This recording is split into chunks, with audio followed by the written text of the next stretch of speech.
नमस्कार दोस्तों, मैं हूं किमी फ्रॉम ब्राइट स्केल्स विद किमी चैनल से और एक बार फिर से स्वागत करती हूं आपका आपके अपने ही चैनल ब्राइट स्केल्स विद किमी पर।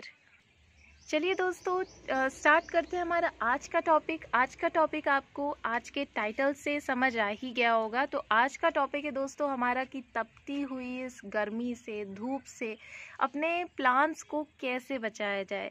तो आप जैसा देख रहे हैं दोस्तों, धीमे धीमे जो धूप है वो बढ़ रही है, ठंडा मौसम भी हो रहा है, ऐसी बात नहीं है। कल यहाँ पर थोड़ी बहुत दोस्तों बारिश भी पड़ी है देहरादून में, लेकिन जैसे जैसे दोस्तों ये धूप बढ़ रही है वैसे वैसे हमारे प्लांट्स के लिए जो खतरा है वो डेली बढ़ रहा है। दोस्तों अगर हम लोग बात करें अपने परमानेंट प्लांट्स की, तो परमानेंट प्लांट्स में सबसे बड़ा खतरा क्या आता है, हमारी जो लीव्स होती हैं प्लांट्स की वो बर्न होना स्टार्ट हो जाती हैं। स्पेशली तब जब हम लोग दोस्तों किसी तरह का स्प्रे करते हैं। तो स्प्रे करते हैं, स्प्रे के बाद वो अपने आप में ही एक केमिकल लीफ पर पड़ जाता है, उसके बाद उस पर धूप लगती है, उसके बाद जो पत्तियां हैं वो हमारी पीली पड़नी स्टार्ट हो जाती हैं। तो दोस्तों सबसे ज़्यादा इम्पॉर्टेंट कुछ टिप्स ऐसी हैं जो कि मैं आप लोगों को आपके गार्डन के लिए आज की डेट में देना चाहती हूँ।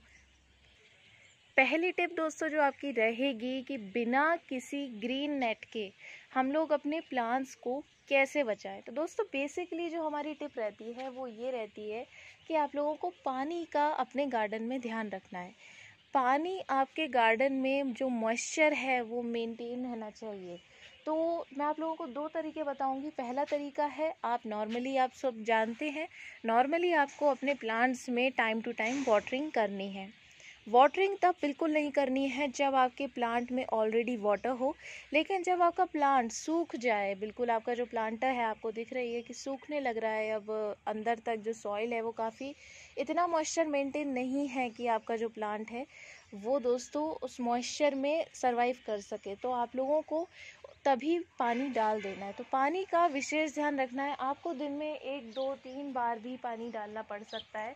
तो ये 2 3 बार किस तरह से होता है दोस्तों, ऐसा नहीं है कि आप लोगों को एक गमले में 2 3 बार पानी डालना है या 2 3 बार आपका जो पॉट है वो सूखेगा। एक्चुअली होता क्या है दोस्तों, हम लोग सुबह सुबह आते हैं तो सुबह सुबह हम लोग कुछ गमलों को सूखा देखते हैं और कुछ गमलों को हम लोग देखते हैं कि गीले हैं।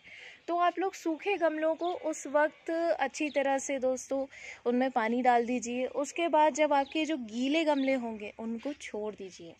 फिर आप लोग आफ्टरनून में आएंगे, जो आपके गीले गमले सुबह आपको दिख रहे थे वो सूख जाएंगे, फिर आप लोग उन गमलों में पानी डालेंगे। उसके बाद दोस्तों इवनिंग में जब आप आएंगे तो जो गमले छूट गए होंगे उनमें आप पानी डालेंगे। तो आपकी जो शिफ्टिंग लगनी चाहिए वो 2 से 3 बार अपने गार्डन में लग जानी चाहिए वाटरिंग के मामले में। ये सबसे बेसिक टिप है और ये दोस्तों प्लांटर्स पे अब डिपेंड करता है कि प्लांटर्स आपके घर में कितने हैं। अब आप लोग देख रहे हैं कि गार्डन में बहुत सारे भगवान की कृपा से हमारे पौधे हैं, तो इसी वजह से दोस्तों हमें 2 3 शिफ्टिंग इस तरह पानी की लेनी पड़ती है। और आप लोग अगर चाहें तो दूसरी टिप मैं आप लोगों को बता रही हूँ कि आप लोग वाटर प्लांट्स दोस्तों अपने गार्डन में रखिए।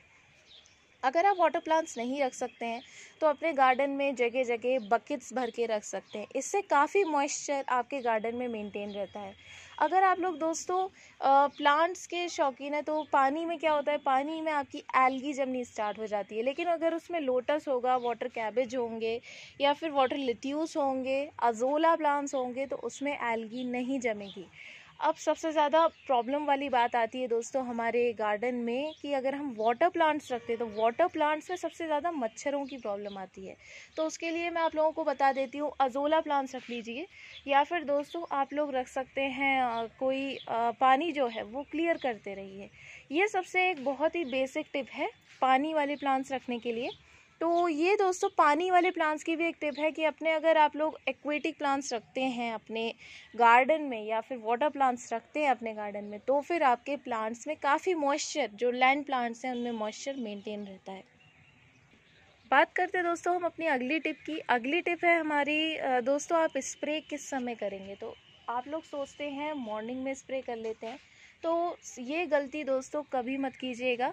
मॉर्निंग में अपने प्लांट्स में कभी स्प्रे मत कीजिए, हमेशा इवनिंग टाइम में स्प्रे कीजिए, जिससे कि जो स्प्रे है वो एब्जॉर्ब हो जाए आपकी लीव्स में नेक्स्ट डे तक। पूरी रात भर स्प्रे आपके गार्डन में रहना चाहिए। उसके बाद वो एब्जॉर्ब हो जाना चाहिए और ज़्यादा जो कहते हैं दोस्तों केमिकल की तेजियत, वो तेजियत आपके पत्तियों पर नहीं रहनी चाहिए।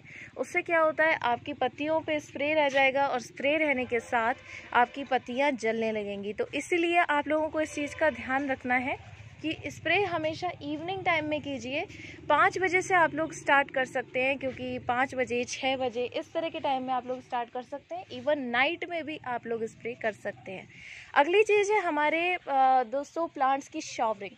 तो शावरिंग जो हमारे प्लांट्स की होती है वो बेस्ट है। शावर देना अपने प्लांट्स को सबसे ज़्यादा बेस्ट रहता है गर्मियों में।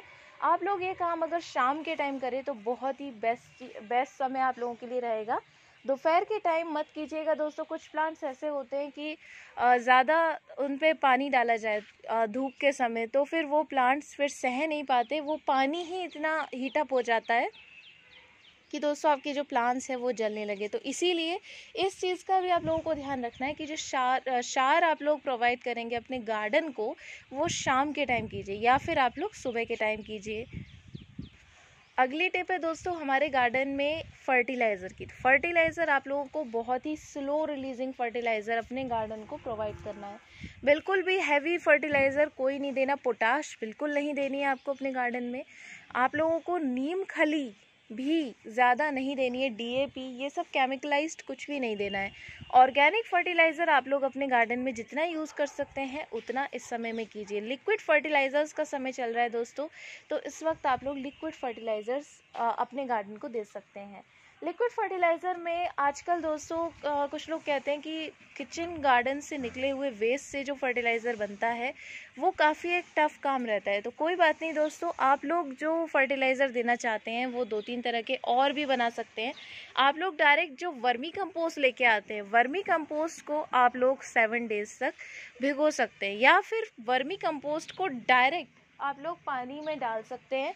उसको लिक्विडिफाई करके आप लोग अपने गार्डन में दोस्तों दे सकते हैं। कुछ उसका जो पूरा कंप्लीट उसे लिक्विड बना लीजिए। वो आप लोग कैसे करेंगे, आप लोग एक दोस्तों बकेट का यूज़ कीजिए। एग्जांपल आपने 20 लीटर्स की एक बकेट ली, तो 20 लीटर्स की बकेट में आप लोग 20 लीटर्स की बकेट में आप लोग दोस्तों डायरेक्ट 200 ग्राम्स की वर्मी कंपोस्ट ले सकते हैं। उसे अच्छे से घोल लीजिए, उसके बाद प्लांट्स में डाल दीजिए। या दूसरी टेक्निक हमारी रहती है, दूसरी टेक्निक है दोस्तों हमारा वही 7 दिन भिगोने वाला जो रहता है प्रोग्राम। तो उसमें आप लोग क्या करेंगे, उसमें आप लोग आधा किलो वर्मी कंपोस्ट, वैसे अपने प्लांट्स के हिसाब से लीजिएगा, आधा किलो वर्मी कंपोस्ट आप लोग 20 लीटर्स की एक बकेट में भिगो के रख दीजिए। और उसके बाद उसमें फंजीसाइड पाउडर भी ऐड कर दीजिए। उसके बाद दोस्तों आप लोग उसे थोड़ा लिक्विड करके और ज़्यादा उसको माइल्ड बना के अपने प्लांट्स को दे सकते हैं। माइल्ड आप लोग हमेशा उसमें 10 गुना पानी ऐड कीजिए। जब भी आप लोग करें दोस्तों 10 गुना पानी ही ऐड करें। एग्जाम्पल आप लोग 1 लीटर ले रहे हैं तो 10 लीटर वाटर आपको पानी में ऐड करना होगा, जो भी आपका जो बनेगा अच्छी तरह से फर्टिलाइज़र 7 डेज़ वीक के उसमें। अगली टिप की बात कर लेते हैं दोस्तों। अगली टिप है हमारी मल्चिंग की दोस्तों। तो मल्चिंग हमारी कैसे होती है प्लांट्स में, मल्चिंग हम लोग कर सकते हैं प्लांट्स में सूखी पत्तियों से। मल्चिंग का मतलब क्या होता है दोस्तों, मल्चिंग का मतलब होता है अपनी सॉइल को किसी एक सॉलिड चीज़ से ढकना, तो उसे हम लोग मल्चिंग कहते हैं। और वो जो दोस्तों चीज़ होती है वो ऐसी होती है कि वो वाटर एब्जॉर्वर होती है और वाटर को एब्जॉर्व करके अपने अंदर रखती है, जिससे कि हमारे प्लांट्स में काफ़ी मॉइस्चर मेंटेन रहता है और ठंडक प्लांट में बनी रहती है। तो अब मल्चिंग के लिए आप लोग क्या कर सकते हैं, मल्चिंग के लिए आप लोग सूखे पत्ते ले सकते हैं दोस्तों। मल्चिंग के लिए आप लोग अपने ही जो ये सूखे पत्ते निकलते हैं आपके गार्डन से, डेली के डेली दोस्तों सूखे पत्ते तो निकलते ही होंगे। तो इस तरह के जो पत्ते होते हैं इन्हें दोस्तों सुखा लीजिए, कलेक्ट कर लीजिए अपने गार्डन में। और इस तरह के जो आपके पत्ते रहेंगे उनको इतनी मात्रा में कलेक्ट कीजिए कि अपने पूरे गमले पे आप लोग पूरा एक लेयर बना सकें। और उस लेयर में दोस्तों आप लोग फिर पानी डालिए बाद तक। इस तरह से आप लोग मल्चिंग कीजिए। आप लोग पेबल्स की मल्चिंग भी कर सकते हैं दोस्तों, छोटे छोटे पेबल्स की भी कर लीजिए। या फिर आप लोग दोस्तों जो आपका नारियल की दोस्तों जो छाल होती है उसका भी आप लोग मल्चिंग कर सकते हैं, उसे भी आप लोग ले सकते हैं। इसी तरह के कुछ दोस्तों छोटी छोटी सी चीज़ें हैं जो अगर आप गार्डन में अभी करेंगे तो आपका गार्डन बहुत ही वेल मेंटेन रहेगा। किसी भी तरह की जो ग्रीन नेट है, आपको ग्रीन नेट की आवश्यकता नहीं पड़ेगी। ग्रीन नेट ज़्यादा से ज़्यादा अवॉइड कीजिए दोस्तों, क्योंकि अभी जो समय आ रहा है आपका, वो आ रहा है दोस्तों तेज़ हवाओं का। जब तेज़ हवाएं आपकी चलेंगी तो तेज़ हवाओं का मतलब है आपका ग्रीन नेट दोस्तों आपका साथ छोड़ देगा। जब आपकी तेज़ हवाएं चलेंगी, जब बारिश का समय आएगा, तब भी आपका ग्रीन नेट आपका साथ छोड़ देगा। तो ग्रीन नेट का आपके गार्डन में कोई भी रोल ज़्यादा नहीं रहता है और आपके प्लांट्स तभी भी जल जाते हैं। आप चाहे ग्रीन नेट लगा भी लीजिए, तभी भी आपके जो प्लांट्स रहेंगे वो जलने लगेंगे, क्योंकि हीट को आप नहीं रोक सकते दोस्तों। आप लोग धूप रोक सकते हैं, आप लोग गर्मी नहीं रोक सकते अपने प्लांट्स की। वो आपको दूर करनी ही होगी, शार देना ही होगा, प्लांट को पानी अच्छे से देना ही होगा। ये एक नॉर्मल सी चीज़ है। अगर आप धूप में खड़े हैं दोस्तों, एग्जाम्पल लीजिए कि अगर आप खुद धूप में खड़े हैं तो आपको धूप लगेगी डायरेक्ट। और अगर आप लोग घर के अंदर हैं विदाउट एयर कंडीशनर्स या बिना पंखे के, तो भी आपको गर्मी लगेगी। तो बाहर और अंदर दोनों सेम ही रहेगा, टेम्परेचर थोड़ा कम हो सकता है बट सेम ही रहेगा। तो ये चीज़ समझिए, प्लांट्स के लिए भी ग्रीन नेट का ज़्यादा कोई रोल आपके गार्डन में नहीं होता है। आपको पूरी तरह से अपने प्लांट्स का ध्यान तभी भी रखना ही पड़ेगा। तो बाय गाइस, आप लोगों से मिलती हूँ मैं नेक्स्ट वीडियो में नए वीडियो के साथ। Bye guys, do subscribe, do like, do comment and do share and also press the bell icon for new updates.